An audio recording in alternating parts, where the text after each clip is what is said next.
Zona Dota Fem. ¿Mi mejor o mi peor idea? En 2024 me propuse crear el primer servidor de Dota femenino en Latinoamérica. Quería unificar a todas las jugadoras en un solo espacio. ¿Qué pasó? Un fracaso absoluto. En esta serie de videos te voy a contar toda la historia, desde el contexto previo a la gestación de la idea, pasando por Dota Fem, las entrevistas, la creación del servidor, el equipo Arduino Gaming y finalmente el cierre del server. Mi nombre es Anita Dota, soy creadora de contenido de este MOBA, pero un contenido bastante fuera de lo normal, con otra perspectiva. Te invito a que veas este trabajo y lo más importante, que opines, que dejes en tus comentarios qué pensás de esta historia que te voy a contar sobre este proyecto piloto o sobre esta experiencia del primer servidor de Dota femenino. Pero quiero saber qué pensás, cuál es tu opinión sobre esto. Y obvio que si te gusta el video, que dejes tu like.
Me estaba acordando de cuando empecé a jugar al Dota, que fue porque me pensaba que te ibas a quedar, bueno, te quedaste sin portátil, ¿no? Sí, cambié de trabajo y me dejaron sin portátil.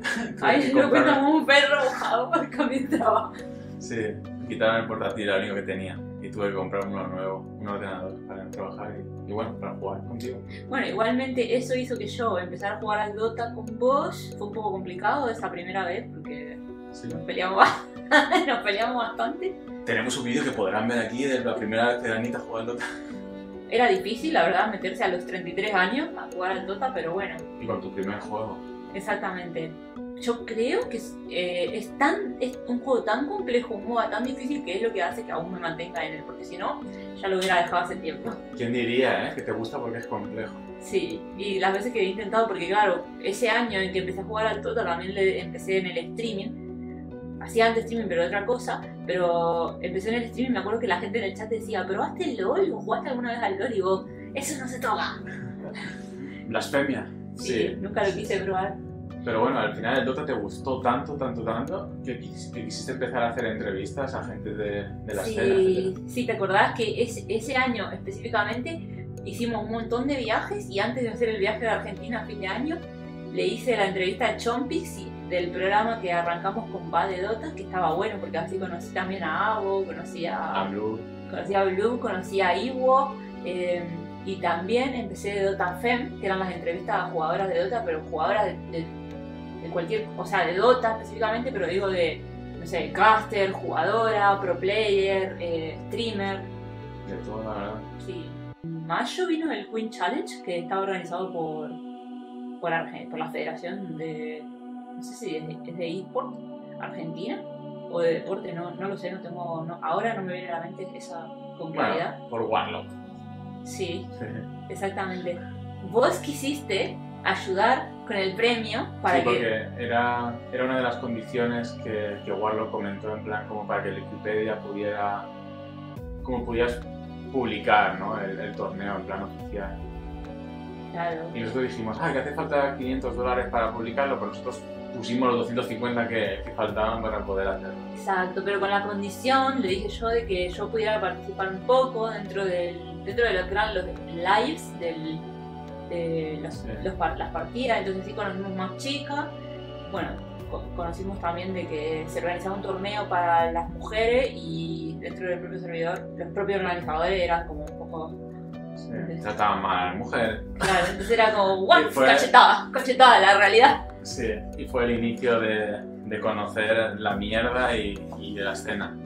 Es más, fue nuestro motivante. Claro, exactamente. Gracias a lo que vimos en ese torneo y en ese servidor, decidimos crear la zona Dotafem para que no pasara eso. Exacto. Y para darles cosas en ese momento, porque el motivo de crear el servidor de zona Dotafem era mantener un poco la escena, porque no hay un calendario de torneos. No hay estabilidad monetaria ni nada. Sí, y darles visibilidad haciendo streaming de las partidas, que los Scream Magas que hacíamos todos los sábados, y que la gente empezara a decir, no sé, uy, mirá, Croqueta, Burbuja, todos los nombres de la escena profesional femenina, y las empezaron a conocer. La cuestión es que, obvio, como todo, uno piensa, o por lo menos yo pensaba que era como, no sé, ¿cómo decirlo? Todo lo malo relacionado a lo masculino y lo femenino, porque ellas mismas se ven así, porque yo creo que se ven así, como no tenemos ayuda, necesitamos esto, necesitamos lo otro. Nosotros también creímos al principio así. Ofrecimos coaching, aparte que ofrecíamos las partidas todas las semanas, si necesitaban hablar lo que fuera, ahí estábamos nosotros también. Incluso al final fuimos ofreciendo psicóloga, ofrecimos un curso de caster. Cuando en realidad cuando te acercás y estás desde adentro te das cuenta, por historias que te van contando, por cosas que vas viendo, porque dentro de los Scream había, ¿cómo se dice esto? Los que controlan las cámaras, ¿no? Y había chicas que decían, no, si está ella, no quiero volver a jugar ese Scream porque yo qué sé, porque grita, porque manda, y porque eso significa que sí que hay toxicidad dentro del femenino también. Sí. Falta de compromiso, Falta de compromiso. Claro, las tuvimos que perseguir a ellas. Me acuerdo que nosotros organizábamos los Scream de todos los sábados y jugaban y las elegíamos a las 10 jugadoras para nivelar la media, para que fuera todo, para que no fuera una partida de mierda en la que quedan, no sé, 30-5. Para que no hubieran estompeadas, todo era justo, lo mismo nivel, la misma medalla, los mismos roles, estaba todo nivelado. Todo calculado para que el día que yo publicaba las 10 jugadoras, un día o dos después dijeran sí, puedo jugar, confirmaron que pasaba que no había compromiso, y confirmaban quizás un día antes y yo les tenía que mandar mensajes por Instagram, ¿ver? Y entonces como que ahí esa es la realidad pegándote otra vez en la cara y diciéndote, mira, aunque les des muchas cosas, realmente no están valorando todo lo que uno les está dando. No, directamente no es que no lo quieran, pero bueno. O parece eso. Parece, ¿no? Que no lo quieran, sí. Porque al final cada semana era como una pesadilla. Publicábamos el día, las jugadoras que iban a jugar, que era martes, estábamos hasta el sábado de los nervios, buscando a gente, todo el rato buscando a gente. Todo estresado nosotros porque no queríamos, yo me acuerdo que nosotros no queríamos que sucediera por nada del mundo que llegue el día del streaming de Scream Magas y que una dijera, uy, no podía, y de repente entonces tenés que buscar y se cae todo el programa, se caen las 9 jugadoras que sí que confirmaron, por una no pueden jugar, y eso fue estresante, duró 3 meses. Al final hicimos el cierre de Scream Magas con el torneo en el que vos pusiste ahí el mayor premio puesto para los torneos femeninos. Sí, a propósito, por cierto, que pusimos $700 a propósito. Exacto. Para que fuera el mayor premio de todos los torneos, porque solían ser $500 como mucho.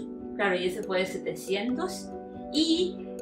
Se llevaron premios todos los equipos también que participaron.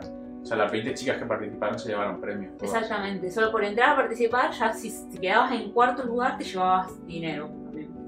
Y me acuerdo que casualmente había gente que es muy conocida como el equipo de Perú femenino, que hasta ese momento no había querido entrar, y justo cuando empiezo a publicar en Instagram del torneo tal, me preguntan por privado cómo se hacía para entrar al servidor, que no sé, que la ayuda femenina tal, y yo dije, y ahí es cuando decís, mira, ahora les interesa. Mira vos. Sí, pero bueno, son cosas que uno va tocando, ¿no? que la gente no las conoce, pero que esas son las experiencias que uno vivió desde adentro. Son cosas que uno va conociendo conforme va entrando en la escena. Hubo muchas personas a las que sí que les llevó tiempo entrar.